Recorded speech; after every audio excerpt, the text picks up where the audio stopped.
Hi, Prancer and I are going to be reading A Dog's Night Before Christmas.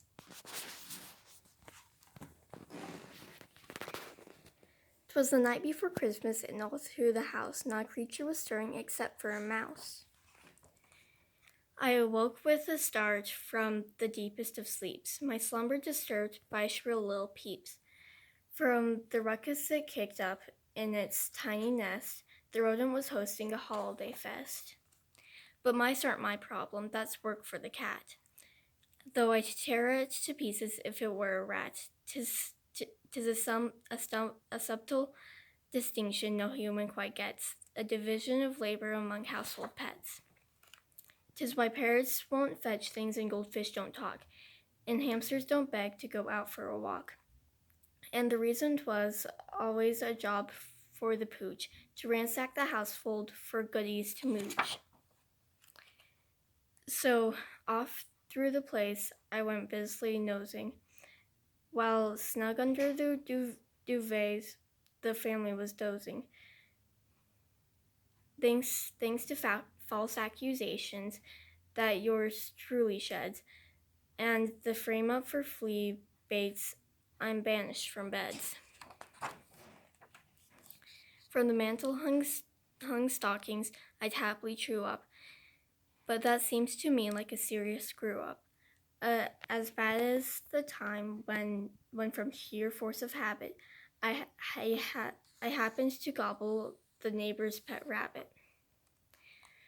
I confess I was tempted to go help myself to a plateful of cookies they'd left on the shelf, but I wasn't too eager to get into Dutch. For some messy fig Newtons, I don't like that much. At the front of the parlor they'd set up a spruce, a nice place to pee, but though I doubt that's its use. They laugh when they see me retrieving a stick, then they drag home a tree with a trunk a foot thick. They draped it with doodads and tinsel and swirls. I'd have liked it much more if they'd kept a few squirrels, and instead of the boxes piled up at its base, where a couple of pigeons a puppy could chase. I sniffed through the kitchen in search of a treat, a tidbit of cheese or a morsel of meat, but any choice scraps have been swept from the floor, and the garbage was bagged up outside the back door. As all around the room I continued to prowl, I spied on the counter a huge frozen fowl.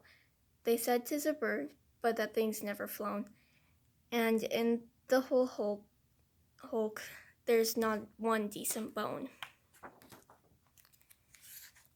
If you want my opinion, I'd say lose the turkey. Let's have bacon and pizza and lots of beef jerky, a cupcake and popcorn and apple brown Betty, a nice heaping plateful of day-old spaghetti, some meatballs and tacos and slices of brisket,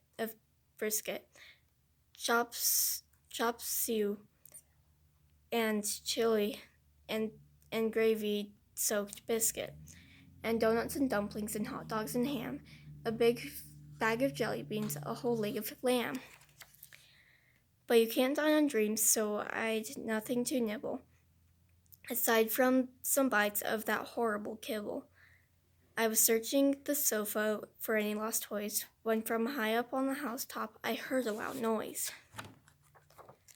A burglar, a goblin, a rabid raccoon, a bug-eyed space monster from Mars or the moon, a flesh-eating zombie, a goon with a gun, a bloodthirsty psycho, a con on the run. With my heart in my mouth, I crept up the attic. Confronting a foe is very traumatic. I tiptoed to the dormer and peered through the casement. I was ready to fight or head for the basement. Then I saw such a scene in the snow on the roof that for once I was truly too tongue-tied to woof. Kitty corner where there sound a sleigh drawn by pussies, a tabby bogan performing deaf gooses, and perched on the rear of the cat sled there sat a stout Saint Bernard in a train alpine hat, with a pipe in his mouth and a cast on his collar. He reined on his Mausers, and I heard him holler, "Whoa, Misty, whoa, Smoky, whoa, Nosy and Chloe, whoa, Gypsy and Frisky and Whiskey and Zoe, whoa, Molly and Polly and Muffin and Fluffy, whoa, Dusty and Rusty and Ruffles and Scruffy." I was starting to think this must be Santa Claus. Then, when he tapped on the floorboards with one of his paws, and a pack of chihuahuas jumped out of the back, and each of them carried a fat gunny sack. They yipped and they yapped, and they mounted the slope, and climbed to the chimney, and tossed up a rope. They shimmied their way to the top of the flue, and hoped in the vent hole and vanished from view. I dashed down the stairs and raced through the hall. I rushed to the fireplace, and there by the wall laid out a banquet, a full groaning board, a scrumptious buffet crammed with foods I adored. I ran to the window in time to catch sight of that marvelous mastiff before he took flight. Then, as he ascended, he waved from his seat.